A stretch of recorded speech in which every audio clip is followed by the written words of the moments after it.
देखो, आपको ये समझा रहा था, आप ही ने बोला सेंटर है 1,0, मैंने लिख दिया सेंटर यहाँ पे 1,0। बात करें रेडियस की, तो रेडियस आपने बोला इसको देख कर के आप पिछली बार आप ही ने बताया कि r इक्वल टू 3 होगा।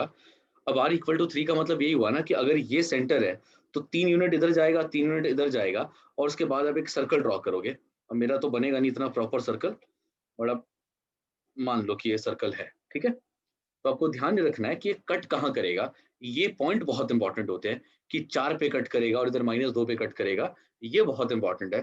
तो पहले ये समझ लो कि 3 यूनिट इस तरफ जाना है और 3 यूनिट इस तरफ जाना है, तो 1 से 3 यूनिट वहां जाओगे तो 4 आएगा, और इस तरफ जाओगे तो आपका रिजल्ट जो होगा वो -2 आएगा। हाँ जी, कुछ पूछना है इसको लेकर के?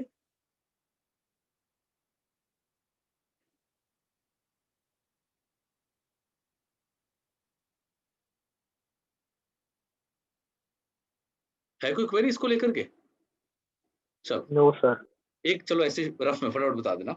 मान लो कि आ जाए x-2 का स्क्वायर प्लस, मैंने कहा ना कि हमेशा सेंटर x एक्सिस पे, मैक्सिमम सेंटर x एक्सिस पर ही आएगा, इक्वल टू 4। इसका कैसे बनेगा सर्कल? राघव, ये 3 यूनिट ऊपर जाएगा, बिल्कुल ये होगा 3 यूनिट आपका। तो ये उतना ध्यान नहीं देना, रफ फिगर है, अब रफ में बना लेना ये, ठीक है बच्चे? हाँ जी, ये बताओ पहले मुझे, इसका क्या है, सेंटर कहाँ पर टू होगा? कॉमा सेंटर होगा 2,0। एक मिनट रुकना, 2,0। 2,0 में यहाँ मार्क कर लेता हूँ, ठीक है ना? ये 1, ये 2, ये सेंटर मार्क कर लिया मैंने। रेडियस कितना है? 2। अच्छा, एक मिनट रुकना, रेडियस अगर 2 है तो इस 2 से किधर मूव करना पड़ेगा? राइट में अगर जाना है तो कहाँ जाके रुकूंगा मैं? कौन से पॉइंट पर रुक जाएंगे हम? 4। 4। तो मान लेता हूँ ये 3 है और ये पार्ट 4 है, तो हम इस तरफ 4 पे जाके रुक जाते हैं। डन। अच्छा, अगर हम बात करें लेफ्ट साइड की, तो इधर कहाँ जाके रुकेंगे? 0। 2 यूनिट जाना है ना, तो 0। जाओ 2 यूनिट। कितना? ओरिजिन 2 यूनिट, ये 1 यूनिट हो गया, 1 यूनिट ये भी हो गया, टोटल 0। जाकर के 0 पर रुकना पड़ेगा। तो 2 यूनिट यहाँ से भी आ गया और 2 यूनिट यहाँ से भी आ गया। अब आप आराम से अपना सर्कल, रफ वाला सर्कल आराम से ड्रॉ कर लो। मान लो सर्कल है, ठीक है ना? चल, डन। कोई दिक्कत तो नहीं इसको लेकर के? चल, नो सर। हाँ जी, एक बात का जवाब देना है, सर्कल का सेंटर अगर ओरिजिन पे होगा तो कैसा दिखेगा? इक्वेशन कैसी आएगी? सर्कल का सेंटर अगर ओरिजिन पे है तो इक्वेशन कैसे दिखेगी? x² + y² = r²। X square plus y square equal to, इधर रेडियस कुछ भी हो सकता है, 4, 5, 10।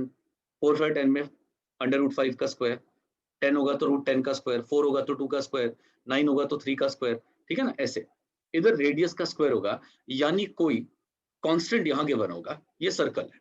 डन यहाँ तक? पेपर में सर्कल का सेंटर इससे ज्यादा, ओरिजिन से ज्यादा एक्स एक्सिस वाले क्वेश्चंस पर भी आ सकता है। ये बात भी समझ आई कि या तो क्वेश्चन में सेंटर ओरिजिन पे मिलेगा या वो सेंटर एक्स एक्सिस पे मिलेगा। इससे ज्यादा बड़े क्वेश्चंस, मतलब इससे ज्यादा अजीब क्वेश्चन आपको पेपर में देखने को नहीं मिलेंगे। ये हो गई पहली बात। दूसरा, एक और फिगर है सर्कल जैसी, जिसे कहा जाता है इलिप्स। ओवल फिगर है जिसे कहा जाता है इलिप्स। सुनना पहले तो ध्यान से। पेपर में, क्योंकि सर्कल जैसा है ना, पेपर में ये वाला पार्ट नहीं पूछा जाएगा, अच्छी बात है। सिर्फ आपको कहां देखने को मिलेगा? सेंटर उसका ओरिजिन पे।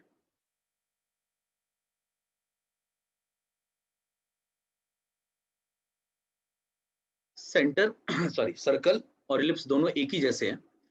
सर्कल के 2 केसेस आपको एग्जाम में देखने को मिलेंगे, बट इलिप्स का सिर्फ एक केस आपको एग्जाम में देखने को मिलेगा कि उसका सेंटर ओरिजिन पर है। तो या तो फिगर आपकी ऐसी बनने वाली है हमेशा, या वो फिगर आपकी ऐसे बनने वाली, ओवल। सेंटर हमेशा ओरिजिन रहेगा, हमेशा। समझ गए मेरी बात ये वाली? Yes sir. नहीं रखा, मतलब मैंने तो नहीं देखा कि कभी क्वेश्चन वाई एक्सेस का हो। आ भी जाएगा तो कोई बड़ी बात नहीं, मतलब मैंने नहीं देखा क्वेश्चन वाई एक्सेस वाला, एक्स एक्सेस के देखे हैं जब भी है। ठीक है, हाँ जी। वो इसलिए नहीं दिया होता है क्योंकि क्वेश्चन आप देखोगे ना तो भी कॉम्प्लिकेट हो जाएगा। रीजन आपको अभी खुद समझ आएगा कि जब हम फंक्शन ढूंढते तो क्या करना पड़ता है, वो आपको खुद ही समझ आएगा कि क्यों वो वाई एक्सेस पर नहीं दे रहे सेंटर। ठीक है, अभी खुद समझ आ जाएगा हमको। चल, तो थोड़ी मदद करो। इलिप्स में और सर्कल का सेंटर जब एक ही जैसा है तो क्या इक्वेशन भी बिल्कुल सेम देखने को मिलती है?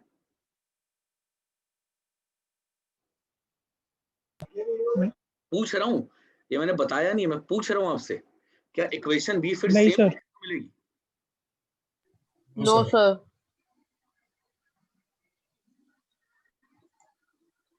देखो, सर्कल के अंदर अगर मैं 16 को नीचे भेज दूं तो ये इक्वेशन सर्कल की है। पता है क्यों सर्कल की है? जितना पार्ट, अब सबको ये तो समझ में आ गया कि सेंटर जो है ओरिजिन पे है, जितना पार्ट एक्स एक्सिस पर है उतना ही पार्ट वाई एक्सिस पर भी आ रहा है, यानी सब तरफ से बराबर है, तो आपको ये सर्कल देखने को मिलेगा। बट यहां पर क्या होगा, इलिप्स के अंदर क्या होगा, कभी भी सेम टर्म नहीं आ सकती नीचे, डिफरेंट होगी। मतलब यहां पर अगर 9 है तो यहां पर कुछ और होना चाहिए, और जैसे यहाँ 1 है यहाँ पर 1 आ रहा होगा। करेक्ट है। अब जब मैं ड्रॉ करने की कोशिश करूंगा तो आप देख सकते हो एक्स पे ज्यादा पार्ट है और वाई पर कम पार्ट है। जब मैं ड्रॉ कर दूंगा इसे कर्व की फॉर्म में तो आप देख सकते हो कि सर्कल नहीं हो सकता, ये एक ओवल फिगर होगी, एक साइड ज्यादा एक साइड कम ओवल फिगर होगी, क्योंकि एक पार्ट इसका ज्यादा है दूसरे के कंपैरिजन में, जबकि सर्कल में दोनों ही पार्ट्स का बराबर होना बहुत जरूरी है अगर सेंटर ओरिजिन पे है तो। हाँ जी, डिफरेंस समझ गए आप?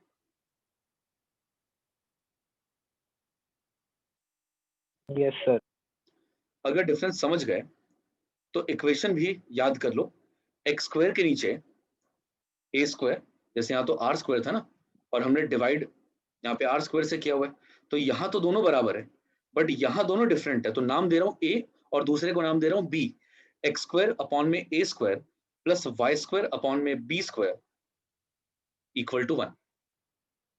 अगर मुझे सर्कल की इक्वेशन को रिप्रेजेंट करना है इसी फॉर्म में तो आपको क्या लगता है क्या लिखना चाहिए? वैसे ही पूछ रहा हूँ, क्या लिखना चाहिए? एक्स स्क्वायर अपॉन में कितना?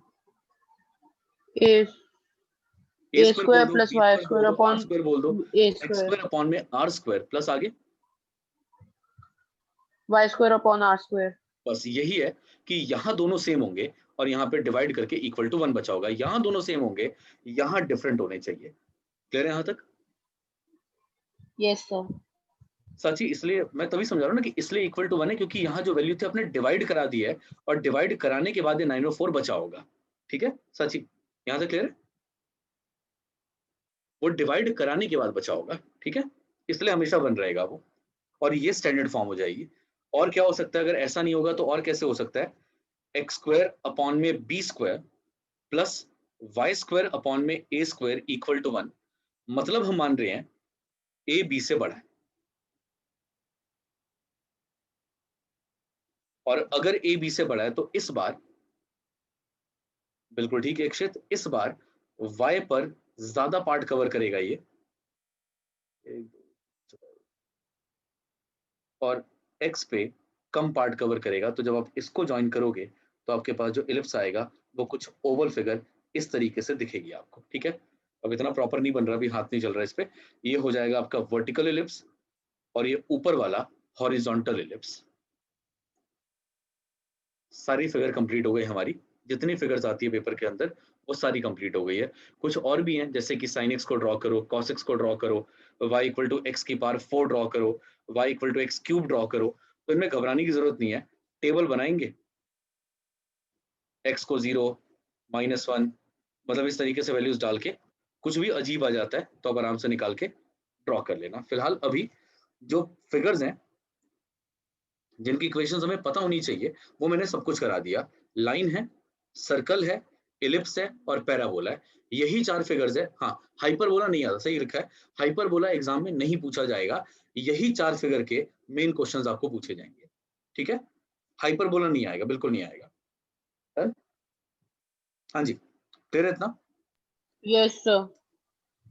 5 मिनट है मेरे पास, मैं एक टॉपिक यहाँ ले सकता हूँ, जरा सुन, बस छोटा सा ही है, बच्चे जल्दी बताना मुझे, बस थोड़ी स्पीड रखना। इसे अगर मैं ग्राफ पे ड्रॉ करूं तो आपको इंटरसेप्ट बताने हैं कि एक्स एक्सिस पे कहां कट करेगा और वाई एक्सिस पे कहां कट करेगा। इंटरसेप्ट बताने आपने मुझे। X axis पे 6 पे एक्स एक्सिस पे और Y पे 6 पे 2 कट करेगा और वाई को और Y पे 4. 4 पे कट करेगा, ठीक है ना? 4 पे कट किया और 6 पे, कैसे पता चला? ये देखो, एक्स को 0 पुट कर देना तो वाई 4 आ गया, फिर वाई को 0 पुट कर देना तो एक्स 6 आ जाएगा। यही पॉइंट आपने मार्क कर लिए और इन्हीं को तो इंटरसेप्ट कहते थे, हमने उससे ज्वाइन कर लिया। 6,0 और 4,0 को मिला करके लाइन की इक्वेशन आ गई 2x + 3y = 12। ध्यान से समझना, इस लाइन ने फर्स्ट क्वाड्रेंट के अंदर एक ट्राइंगल बनाया है, राइट एंगल ट्राइंगल। एग्री करते हो सब? Yes, sir. Yes, sir. sir. इसका बेस बताओगे? लेंथ वाइज इसका बेस किसके बराबर होगा? 6. Very good. परपेंडिकुलर? 4. 4. इसका एरिया, इस ट्राइंगल का area Half into base into height. Base into height. Half into base into height. Final answer. Very good Manik. 12. 12. 12। यही आंसर इंटीग्रेशन निकाल करके आपको देने वाला है अभी थोड़ी देर में। ध्यान देना पहले मेरी बात पर। देखो भाई, एरिया निकालने के लिए क्या क्या बातें हमें समझनी है, बहुत इंपॉर्टेंट जो बात है वो पहले समझा दूं। सबसे पहले आपको ना ये डिसाइड करना पड़ता है कि एरिया आप कौन सी एक्सिस से निकाल रहे हो। पहला स्टेप है एक्सिस को डिटरमिन करना। या तो आप एक्स एक्सिस से निकालो या वाई एक्सिस से निकालो, दोनों से सेम आंसर आएंगे। ये बात मैं अभी यहाँ पर प्रूव कर दूंगा, एक्स एक्सिस से निकाल करके भी और वाई एक्सिस से भी निकाल करके भी, ठीक है? एरिया खाली फर्स्ट क्वाड्रेंट के अंदर बन रहा है, मैं आपसे बस जनरल बात पूछ रहा हूँ। एरिया एक्स एक्सिस पर शुरू कौन से पॉइंट से हुआ और बढ़ते बढ़ते कौन से पॉइंट पर एक्स एक्सिस के रुक जाएगा। एरिया फर्स्ट क्वाड्रेंट के अंदर एक्स एक्सिस के कौन से पॉइंट से शुरू हो रहा है और एंड कहां पर जाकर के होगा। एक्स एक्सिस ये रही, यहां देख करके बताओ। वेरी गुड ज्योति। और 0 से एक्स एक्सिस Origin पे से 0 से शुरू हुआ, 20 तक ले गए, और 6 50 पे तक ले गए, खत्म 100 तक ले गए, कहां तक ले जाके रोक दिया हमने? 6 तक रोक दिया। 6 तक. सुनो, तो हमें लिमिट रखना है, 0 से शुरू करेंगे और 6 तक ही जाना है। 6 के बाद कोई एरिया एक्स एक्सिस पे नहीं बन रहा। 0 से शुरू होगा, 6 पे खत्म होगा। अगर y से निकालना है तो y पर देखते हैं, एरिया 0 से शुरू हुआ और बढ़ते बढ़ते कहां तक जाकर के रुक जाएगा? 4. वेरी गुड, 4 पे जाके रुक जाएगा। 0 से स्टार्ट हुआ, 4 पे जाके रुक गया। कोई दिक्कत यहां तक? हाँ जी, No, इतना sir. क्लियर? No, sir. आगे ध्यान से मेरी बात सुना, थोड़ी देर के लिए y को भूल जाओ, अब आओ x पे। अगर आपने लिमिट x की ली है तो इंटीग्रेशन भी आपको विद रिस्पेक्ट टू x करना पड़ेगा। ये बात में कोई दिक्कत तो नहीं है? No, sir. ऑब्वियसली लिमिट अगर x की है, यानी क्वेश्चन में x की फॉर्म में सॉल्व कर रहा हूं, तो इंटीग्रेशन भी x की टर्म का करना पड़ेगा। इसमें कोई दिक्कत अभी है किसी को? क्योंकि कॉन्सेप्ट अभी आगे बढ़ जाएगा। हाँ जी, No, sir. कोई दिक्कत नहीं। आगे अब आपको पता है इक्वेशंस से ही फंक्शंस आते हैं।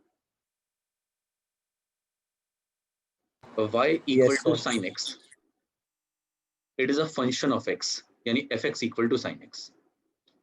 y equal to 2x plus 19, यानी it is a function in terms of x, 2x plus 19। यानी इक्वेशन ही तो फंक्शन को डिटरमिन करता है। कोई गलत बात तो नहीं है ना? ये बात तो समझ आती है सबको? इक्वेशन गिवन होगी, Yes, sir. उसी से फंक्शन आएगा। बस करना क्या होता है, अगर हमारी इक्वेशन है 2x plus 3y equal to 12, तो हमें करना क्या है, अगर ये सारा क्वेश्चन x का चल रहा है तो मुझे सारे फंक्शन को भी x के टर्म्स में कन्वर्ट करना पड़ेगा। यानी 12 minus 2x डिवाइडेड बाय 3, सब चला गया इस तरफ, इधर सिर्फ y बचा। y कन्वर्ट हो जाएगा function in term of x के रिप्रेजेंटेशन में। यानी आपको बेसिकली y निकालना है क्वेश्चन में, ताकि आप उसे बता सको, बोल सको कि ये function in terms of x है और सारा क्वेश्चन हमें x की फॉर्म के अंदर अंदर ही सॉल्व करना है। कोई दिक्कत यहां तक? हाँ जी, कितना क्लियर है? Yes, sir. हर क्वेश्चन में, बिल्कुल हर क्वेश्चन में जहां इक्वेशन गिवन होगी, ये तो बोला, जहां इक्वेशन गिवन होगी वहां पर y की वैल्यू निकालो, अगर आप सारा क्वेश्चन x में सॉल्व करें। कैसे पता चला x में सॉल्व कर रहे हैं? अगर आपकी लिमिट x की है तो इसी से डिटरमिन हो गया कि सब कुछ अंदर x का आएगा, इसलिए पूरा फंक्शन आपने x की फॉर्म में कन्वर्ट कर दिया। डन? हाँ जी, एक बार थम्स अप हो जाए अगर ये बात समझ आ गई तो।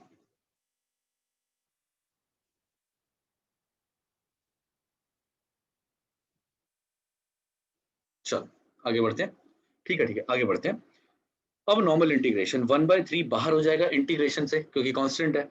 12 का integration with respect to x करोगे तो ये 12x हो गया, और 2x का क्या होगा? 2x का इंटीग्रेशन X 2x² अपॉन 2, जिसके प्लस ही नहीं लिखना, जिसके साथ 6 और 0 डालना पड़ेगा। रेंज निकालनी है। कैसे निकलती है रेंज? पहले हायर वैल्यू यानी x के सारी जगह पर 6 प्लेस कर दो, फिर माइनस लोअर वैल्यू। अब देखो सॉल्व करने पर अब क्या आता है? 1/3 72, ये 36 अपॉन, ये है ना 36 अपॉन 2 18 हो जाएगा। कितना वो सॉल्व करके? 72 माइनस 18 36, नहीं सॉरी 50 सर अपॉन में मैंने 2 कुछ क्यों नहीं है? गड़बड़ कर दिया। हाँ ये सॉरी, मेरी यहाँ पे 2 तो कट गया था ना, सॉरी। ये 36 आ रहा है और यहाँ पर भी 36 आ गया। फाइनल आंसर बोलो कितना आएगा? हाँ जी, 12। फाइनल आंसर कितना? 12 12 आ गया। 12 स्क्वायर यूनिट्स आपने यहां से भी निकाला और 12 स्क्वायर यूनिट्स आपने ऊपर भी निकाल के रखा हुआ था। ये दोनों के दोनों मैच कर रहे हैं आपके। अब बारी आती है अगले पार्ट की। देखते हैं y से बात बनेगी क्या। लिमिट आपने 0 से 4 की ली है, y एक्सिस की, तो यहाँ पे इंटीग्रेशन कौन से वेरिएबल में करूं? dy. dy। मतलब ये जो फंक्शन हमें गिवन है, इस पूरे फंक्शन को भी y के अंदर कन्वर्ट करना पड़ेगा। तो पहले निकाला 2x = 12 - 3y, और फिर x की वैल्यू निकाल ली 12 - 12 3y minus 3 अपॉन 2। इसी x को कहा जा सकता है function in terms of y। अब यहां लिख दो 12 - 3y अपॉन में 2, जिसे सॉल्व करना है हमने। हाँ बिल्कुल, x की वैल्यू निकालनी है। 1/2 कांस्टेंट है, बाहर कर दिया। अंदर इंटीग्रेशन की जब बारी आएगी तो 12y - 3y² अपॉन में 2, जिसके अंदर 4 और 0 प्लेस करना है। बारी आती है पहले 4 को प्लेस करने की सब जगह पर। 12 × 4, 3/2 × 4 का स्क्वायर,